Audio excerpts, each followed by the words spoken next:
you tell I'm in denial? You can't stay at the top forever. I was also very surprised when I looked at my phone and saw Joe Girardi dismissed. Well, I think mine were with common sense. I think now belongs in the all-time greats top 10. Boston, I really think only got to this point because of a guy named Chris Middleton being out for the Bucks. That power play just was unbearable. It was humming.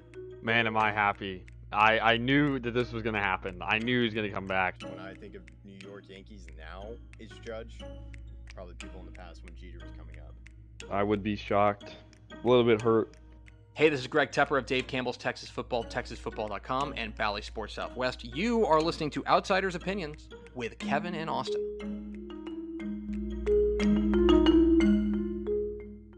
What's up, y'all? Welcome to our NFL Opinions of the Week. The offseason has kind of died down, but man, what a triumphant start. What a big debut for some people. And things have just lasted. We saw the first album, basically, and we're going to rank these albums out of 10, not 13. But let's get into it. So top 10 moves, and the man that has his own top 10 moves, Austin. Yeah, and just to clarify, these top 10 moves could be coach signings, player signings, re-signings, trades, anything of that nature. It just has to be a move during the offseason. Okay, so who's your number 10, or what's your number 10? My number 10 is Tyron Smith to the New York Jets. This solidifies their offensive line when he's healthy. The only reason why it is 10 and not top 5 is because of those injury concerns. So I am a little bit worried that he's not going to play the whole season, but I still think this is a big enough move to put him in the top 10 because Aaron Rodgers was hurt because of a rush that was not blocked by an O-lineman, and now getting a better O-line can only prevent that.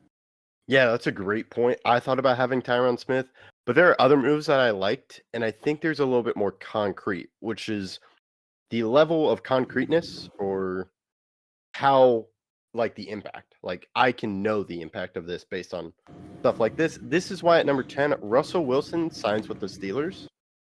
Some people may think this should be higher, but it's the level of probability or percent of probability. Does this actually work out? To me, this is lower given of what has happened since Russ has been with the Seahawks. However, you and I have talked about this. He is in the best situation for this to work and maybe for him to come close to what he was with Seattle. And it fits perfectly with the Steelers. It's a great value move by them because he's sort of on a discount if we're kind of going into the value of it shopping. This is a former luxury bag on sale, and a team that needs a luxury bag is the Steelers, especially at a premier position, is the Steelers, and I think Russell Wilson can do this. It would be higher if this was the year after he was coming from Seattle. But given what happened in Denver, this is why it's at a 10 and not higher. I do have it a little bit higher than you, but what's your 9? My 9, so this one's kind of bending the rules. Vikings trading for another first-round pick. So they have 2 first-round picks. That's a move. That's a move. It's a move. So it's a move. Yeah. That is a move. It's not a player yet, but kind of it has a little bit more. They have the chance to draft a quarterback or make a move given how it happens because they are missing a quarterback, or they could draft another wide receiver. This can really help their team in multiple ways. It gives them flexibility, and I think that's huge for the Vikings, who I think want to stay competitive. They don't want to tank, and they want to keep Justin Jefferson. So this gives them the chance to stay competitive even while navigating a new quarterback. Kevin, I don't have any of those moves. You thought outside the box. I'll give you credit for that. Good job there. My number 9 is Chris Jones stays with the Chiefs. Now, this is a little bit of an overpay in my opinion, but he's still a top. I think he's now the best offensive lineman in the NFL after Aaron Donald retires. Interior defensive lineman, not D-end, but interior defensive lineman. The only one I really was really close with. I mean, there's Christian Wilkins. There's some other great guys, but it was really just him and Donald for that number 1 slot. And now that Donald retired, he is the best. So while this is a little bit of an overpay, they had to keep him because he is so important to the great defense that won them a title last year. That is a move I have on my list. It is higher. And so I'll get to The only reason why it wasn't higher for me is it's 5 years, 158.75 million. That's a lot in a position where he's already had a lot of wear and tear. He's not necessarily a young player. I could see this. I don't think he's going to play every game of this contract. And so while it definitely will be impactful regarding wins, I don't necessarily know if they're like this. This is part of the reason why they had to get rid of Snead. Like this is a direct result, or the Snead trade is a direct result of this because they can't afford both when you're going to pay him this amount of money because it is. Let me just do the math. It's 32 basically a year, 31.75 a year. So that's a lot. Yeah, and to add on to that, there's no realistic place where they can keep Jones and Snead. This is just because of the salary cap, and that's why the salary cap there. If we're talking dynasties, which they are, the Patriots had to do this too. The Patriots had to let Wes Walker go. Even in the earlier years, they let go of Ty Law. They have to make tough decisions. And I think this was the right move. That's why I have it considerably higher, but I'll get to my explanation of why I have it higher. Okay. My number 8 is Austin Eckler to Washington. Look, I think he sort of struggled last year for 2 reasons. 1, the rest of the team was very injured, and 2, the offensive line wasn't that great. So he struggled. But I do like this for a Dan Quinn team that is adding a lot of players. And they're not getting it for that much money. It's like, what, 2 years, $8 million? That's $4 million a year, I believe. And that fits under. I wouldn't go over $5 million for a running back.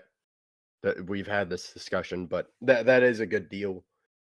And yeah, especially when someone he had one bad year, but all the last 3 or 4 years before that, he was elite.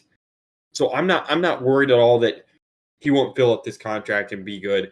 But I do think it's a steal because think about it like this: if Eckler comes in and plays really well this year, but Washington's bad, they could trade him for the next year because it's a 2-year, $8.34 million deal. So I could see this going right in a lot more ways. I could see it going wrong, and I think Washington are going to have a young QB with an experienced back that works.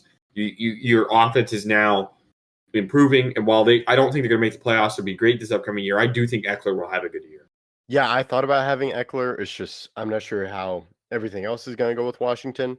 So that was your 8. My 8 is the Bears trading for Keenan Allen. Didn't take much, and I feel like I had to have the Bears on here.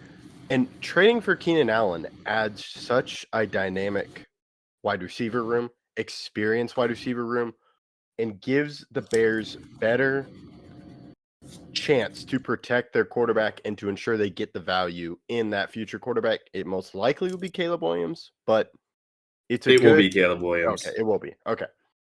I feel like it should be Caleb Williams, but I wouldn't be surprised if the Bears mess it up. There's no way they mess it up. I don't know if it's possible they mess it up. I hope they don't. But now I'll go into my 7, which is Christian Wilkins signing with the Raiders. I talked about this earlier when it first happened. It is amazing what Wilkins, I think, is a great defensive presence. He's a great pass rusher from that middle of the field. You talked about putting him maybe up at 1 earlier, but you decided with Chris Jones. Now you add in Max Crosby. That's going to create such havoc for the Raiders defense or for opposing offenses when facing the Raiders defense. And it gives them some more room to focus on the second, or gives time to help with the secondary. So I think this is a big move by the Raiders to kind of increase their defensive presence. It's really just been Max Crosby for the past few years. Okay, that's a good one. My number 7 is Russell Wilson, and my expectation for him being higher. He gets paid $2 million this year by Pittsburgh. We're talking about the move by Pittsburgh, not the move by Russ. And so well, it may not work. If it doesn't work, he's getting paid $2 million. That's nothing. So I think that lends him more grace regarding how he plays. At least I know he's going to be paid like $40 million next year, but $38 million of that is from the Broncos.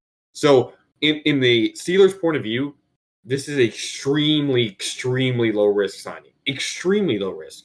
So I can see this going, even if they miss the playoffs and he just plays okay. Well, I mean, okay for $2 million is very good for the NFL, especially with how much QBs get paid nowadays. So, but I do not have him, even with that being true, in my top 5, because I feel like my top 5 are like, it really affects how a team will be progressing forward. And Yes. I don't necessarily know when you trade for Justin Fields, you're not showing that much confidence in Russell Wilson. Yeah, I think that's a great point, and I like how you brought up $2 million. There's backups. I think even make more than that. Or what? Does Jacoby Gardner- Brissett signing with the Patriots on March 11th for $8 million a year. For 1 year's $8 million. So that's $6 million less or more. My bad. Than Russ. So very low risk. Okay, and that was your 6. That was my 7. Okay, that was your 7. My 6 is Kirk Cousins. Ooh. Why so low? It's a big contract, and the injury that he's coming back from is not something that we see very often, especially from QBs. And it's on the wrong leg for it to be on. I still like Kirk Cousins. I want you to promise me something, Kevin. If What? Kirk Cousins comes back and is not good, okay, that doesn't mean that he wasn't good before. No.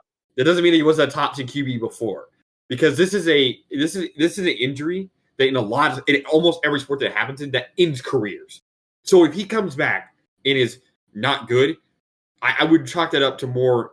It wasn't even him not being clutch. Like it is an injury on his throwing leg, on his back leg for when he's throwing, the leg that he gets a lot of power from, and it's one that really could doom a career. Now I hope it doesn't happen, and I have him at 6 because I still believe he could be great this upcoming year. But I do have to realize that this is an injury that ends careers. DeMarcus Cousins, it ended his career. DeMarcus Cousins went from a top 3 center in the league to out of the NBA just because of this one injury. So, and that's in a sport where he wasn't using that leg as much as Kirk Cousins will be using this leg every play to throw the ball. Every throw will be with this leg. It's different than Aaron Rodgers even. Yeah, I think we should also, one more thing. We should avoid comparisons between Rodgers and Cousins this upcoming year because of what I said. It's not the back leg for Rodgers. It is the back leg for Cousins. That is a huge, huge difference. I don't think it's fair to compare them either way. Yeah, I think that's a great point. I'm going to let you know I have Kirk Cousins higher than you. My problem with Kirk Cousins was the money he got, and that affected my view of the quarterback because of what he needs as a quarterback. In my opinion, but I will say that Dak's contract, if he returns to the Cowboys, will be north of $50 million. I know, and Dak to me is in similar situation as Kirk. Dude, yeah, I don't even know what's going to happen with Dak. If he leaves, the Cowboys are still going to have to pay him $40 million. Why is that? I think they've messed up this contract ever since. It's because I think they pushed off the money, they restructured it. Oh. So no matter what Dak does, the Cowboys are going to be paying him after this season. They've just done such a bad way of doing it. They've messed it up. It's terrible. So because in my opinion, Dak is not worth that money because you have to spend money on giving him wide receivers, giving him offensive line, giving him a run game. And I think you have to do the same thing for Kirk. Yeah, I guess it's comparable to, Tom Brady last year for the Bucs was getting paid $35 million last year. He didn't play last year. Yeah. But that's because but it made sense. They won a title. So then pushing back the contract, it's worth it to pay Tom Brady $35 million for nothing because he won you a title. Yes. So, and he's also in those years, he almost won an MVP. So it's very different than what Dak for 40.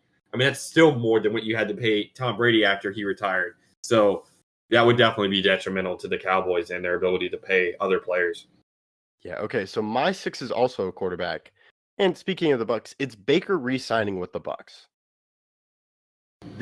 What Baker did last year was good, and I feel they had to re-sign him if they wanted to keep Mike Evans and stay competitive. So I think this is a big move. Is this the one you wanted to tie together? Yes. Okay.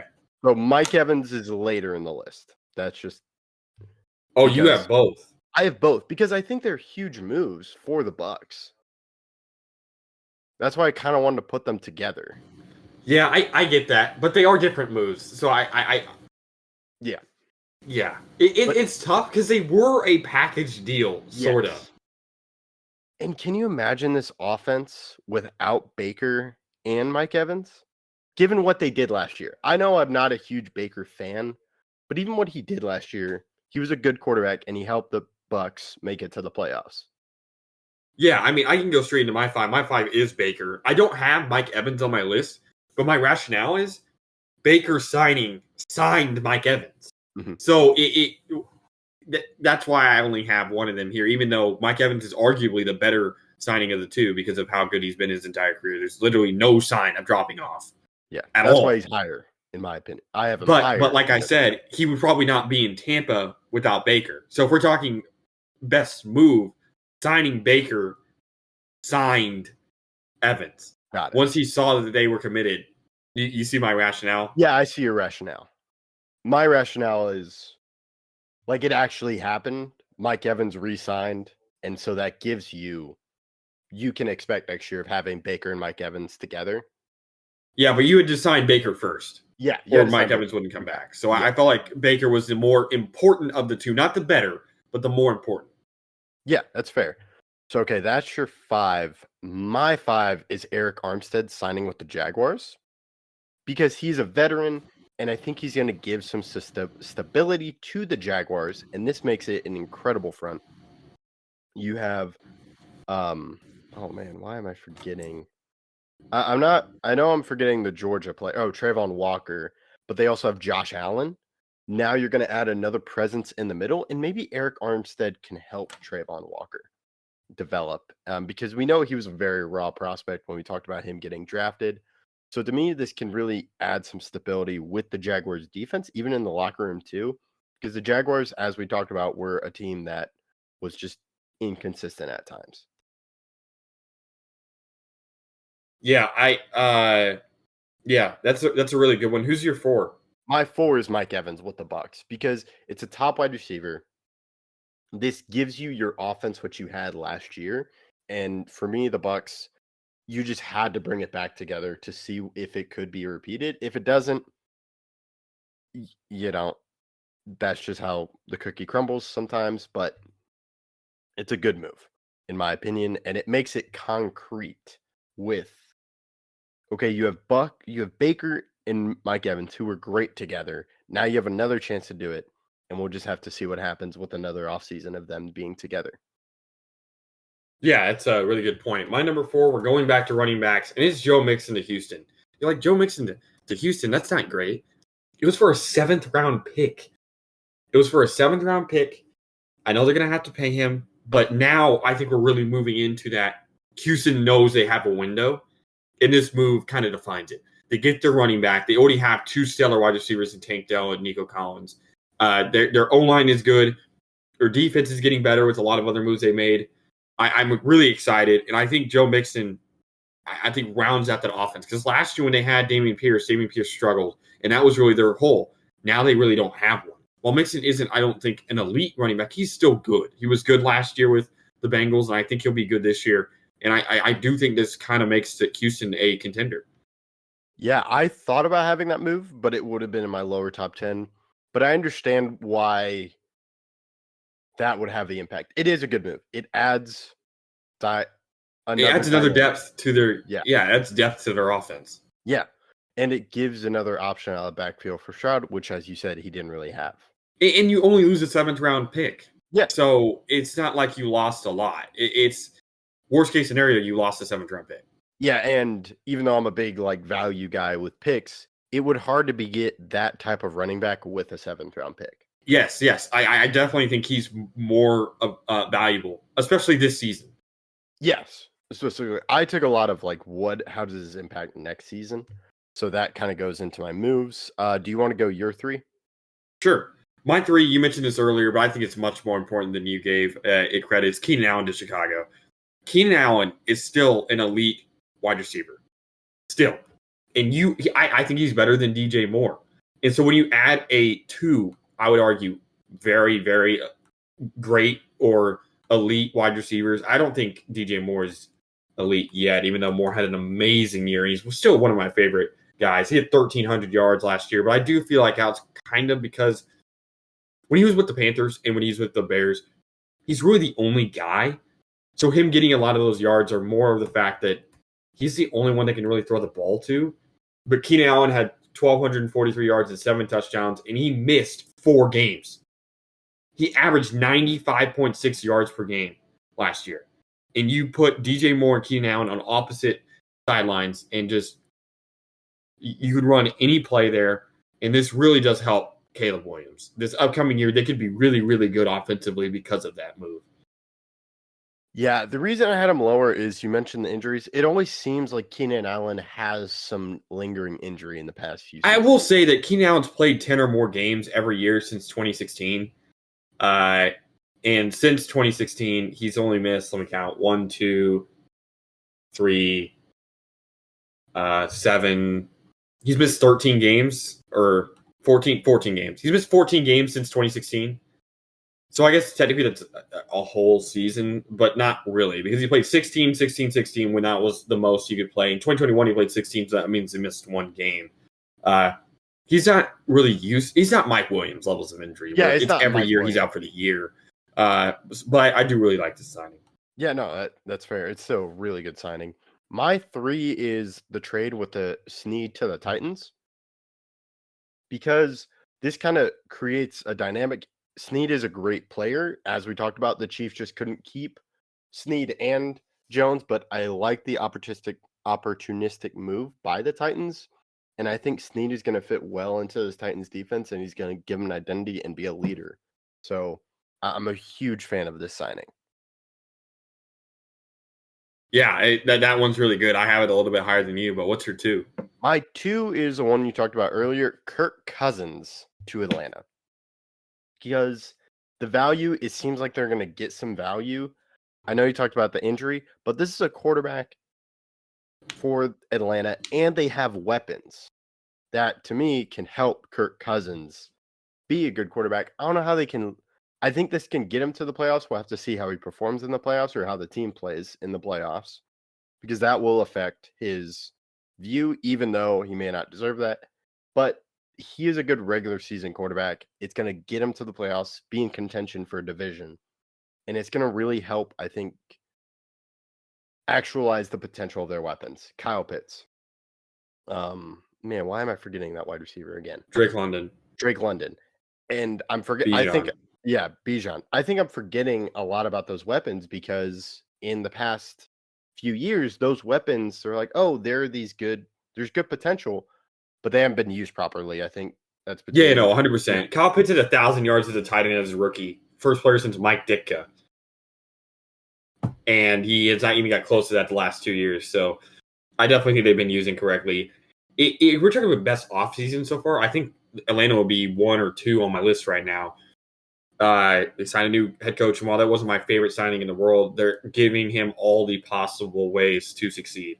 So I'm excited about that. But the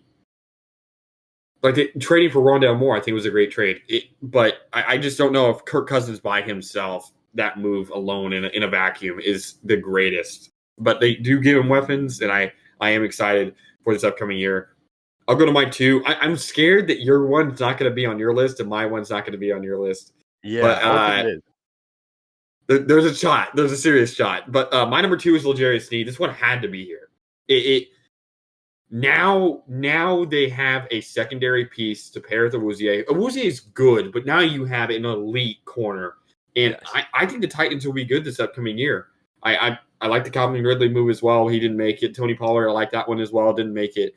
But Will Levis will have, or Malik Willis will have a serious shot, whoever starts, to have a good team around them. A solid veteran team that has a lot of elite talent on it. The reason I have Kirk Cousins above Snead is because of the quarterback and the value of having a good quarterback in this league and how it determines your team. But there are so many I mean, now you're playing Houston, and they're going to have Nico Collins and Tank Dell. The Jaguars have Gabe Davis. There's good wide receiver, and then Michael Pittman with the Colts. There's good wide receivers in this division. I do think picking up Snead is huge. Yeah, I think it's huge. That's why it's my 3. But I gave Kirk Cousins the edge just because of like the. I don't have to worry about injuries with Snead though. Okay, that's true. That's fair. But yeah, it's tough. This was one you had pretty low. I'm pretty high on this. I'll just say my number 1. It's Chris Jones going to the Chiefs, going back to the Chiefs. Okay, so thankfully, I had your one, but you don't have mine. I don't have. I'm now realizing yours. I'm curious. Is yours Aaron Donald? No. Okay. Then I don't know. I'm curious. What's yours? Okay. Explain Chris Jones though, because you said you would. So you mentioned the 5 years. To me, this helps the Chiefs with their goal. Is it? Let me just ask you this, so that you can explain this more clearly a little bit. Is it worth the 32 basically million a year? You're big about not giving contracts away, even when he's playing in a position to where he could get hurt, and it's 5 years. He's not necessarily young. 5 years, 31.75 technically is the amount, and I just think that is too much, and that they overpaid him, and that's why. I mean, he's still a great signing, but he's 29. Yeah, I think he turns 30 before the year, so we'll say he's 30, and 30, 31, 32, 33, 34. That's the 5 years he would be, and while it's definitely a great signing because he was an All-Pro and a Pro Bowler last year, and has been in discussion for Defensive Player of the Year before. I still think it's too much. 32 a year. He's going to have to be paid $32 million at age 34. And for a defensive tackle, that's unheard of. Yeah, and it's also unheard of about a three-peat. So to me, this gives the Chiefs the best chance of three-peating because we saw what the Chiefs were missing in week 1 when they didn't have Chris Jones. I disagree because losing Snead is huge. I think not having 2 lockdown corners like they had last year between McDuffie and Snead. Now you just have McDuffie. If you're going against a team that has 2, if you're going against the Texans, I don't know who guards Tank Dell, or if he's on Tank Dell, I don't know who guards Nico Collins. Like I don't know how that really works out. Well, last year I'm like, it doesn't matter. You have Snead on one, McDuffie on the other. I don't really care who's guarding either because they're going to win those battles more often than not. Now I think, like for example, I have Baker on my list because it affects the signing of Mike Evans. But I have Chris Jones on my list lower because it directly resulted in the trade that I have at number 2. And if I think it's the second best move, then losing him has to suck. Yeah. So I just don't think it is as impactful as just keeping him, because obviously you lose. I don't think I'm crazy saying a top 10 corner in the league. He's a fantastic corner and definitely arguably. I'm saying arguably because I don't have a top 10 corner list set. We will be doing that. We will be doing that. He will be. I see the argument though. Like I would say top 10, but I don't know the other corners off. So that's why I'm just saying arguably, but that's not like totally. We'll know for sure this offseason. We'll know for sure. That's why I'm saying arguably. But to me, Chris Jones is more important to that defense than Snead was, given the pressure. But here's the thing I want to ask you. So he's more. I will agree that he's more important than Snead, but is he worth the $32 million to lose Snead? Yes. I disagree. Okay. That's where I because I think they're overpaying him, and it results in losing Snead. I still have it here because he is that good. Yeah. But I just can't see it being that high because you're paying him $32 million and losing Snead. It's not if you kept Snead, I love this deal. Up there with the best. But it's losing Snead and overpaying him that kind of resulted in Snead obviously being traded. It's just why I have it lower. They result in each other. And I'm not worrying about the future because to me, the Chiefs are very much like, we'll deal with that later. We're going to do this now. And I think this gives them the best chance. I didn't think it was realistic that they could keep Snead and Chris Jones because both those players wanted the most amount of money they could get, which is fair. They should totally do that because they are fantastic defensive players. But yeah, what's your one? I was thinking Kevin's not gonna have this as his one. I was like, you know what? But I still believe in the running back. Okay. I still do. I want you to guess which running back. There's a couple that I haven't mentioned yet. There's obviously there's Pollard, there's Saquon, there's Derrick Henry. Oh no, not. Is it Derrick Henry to the Ravens? It is. Oh. Kevin, last year the Ravens lost to the Chiefs, in my opinion, because they went against their identity. They didn't run the ball. Yeah. They didn't run the ball. And when you don't run the ball, you're losing your identity. This is a statement to the league. They were already the best running team in the league. And this is a statement. We're coming. We're going to run the ball. And there's nothing you can do about it. And I love that. Derrick Henry last year was still a very, very, very great running back. He's still, and that was on a bad Titans team. So it's not like they had one of the worst O-lines in the NFL last year, and he still almost rushed for 1,200 yards and 12 touchdowns. 11, 67, and 12, technically speaking. He was a Pro Bowler still, and deservedly so. Still over 4 yards a carry. And now you pair him. What does the option look like between Derrick Henry and Lamar? Like, what does that look like? I can't even fathom that. I can't. Because you have to have all your big linebackers on one side and all the small corners that can tackle Lamar on the other side. That is going to cause a hellscape for a lot of NFL defenses. This year, they will not have a game like that AFC divisional round game against KC where they lost their identity. They're committed to it. And while it is maybe a little bit more than you would be willing to spend on a running back, because running backs, what did you say, 5 million you said? 5 million. I could be 10. Definitely not 10 million. Or maybe. Yeah, he gets paid 8. He gets paid 8. Yeah. I don't hate it. I want to see it work and I want to see what happens. But I did think about having him in my top 10, but I loved all these other moves too. Yeah, it's just last year they lost because they didn't run the ball, in my opinion. They threw the ball too much against the Chiefs and threw themselves out. They're the best rushing team in the league. Lamar can throw the ball. I'm not worried about him throwing the ball. But if you look at the talent pool that they have between their O-line and their running backs and obviously Lamar now, their rushing attack will be unstoppable used correctly. Here's my counter to why I wasn't it. It is. Will it help their running attack? Yes, but to me, the running attack has always been great. How much? To me, it's going. How much greater can this help you if they had signed a wide receiver, or if they'd even traded for Keenan Allen, or trade for a wide receiver, or draft one? That would be more impactful to me because that's always been a weaker side. And I think if they improve that a little bit more, then they don't have to be as run heavy, and it makes them a more dynamic. But Kevin, against the Chiefs, they didn't run the ball at all. Let me put it this way: they have 2 running backs that they really played at the end of last year, Gus Edwards and Justice Hill.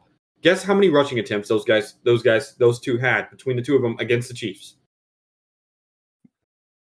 Maybe like 50 yards. No, how many attempts? How many attempts? Oh, I want to say it was like 10 or 12. 6. Wow.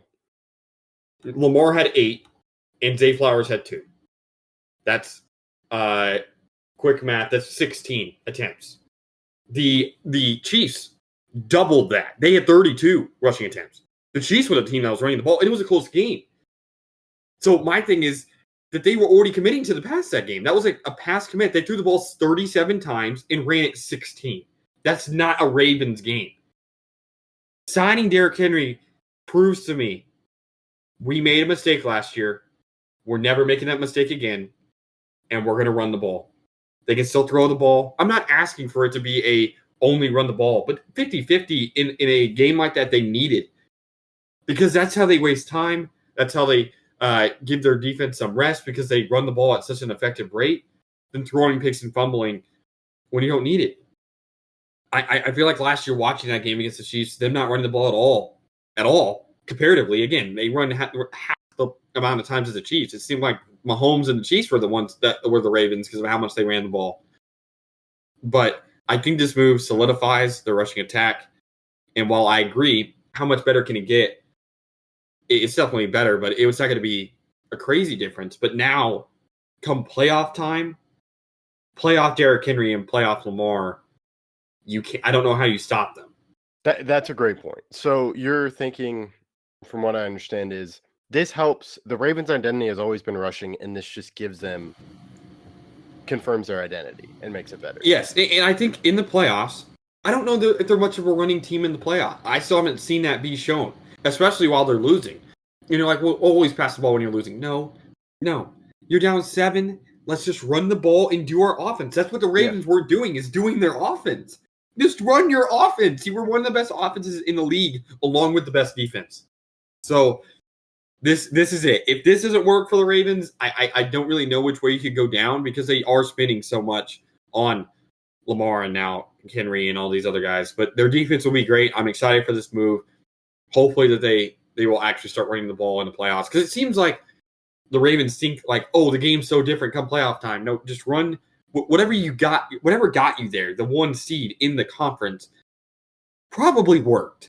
And so I think now they realize that, and that they'll be going full steam ahead with the rushing attack.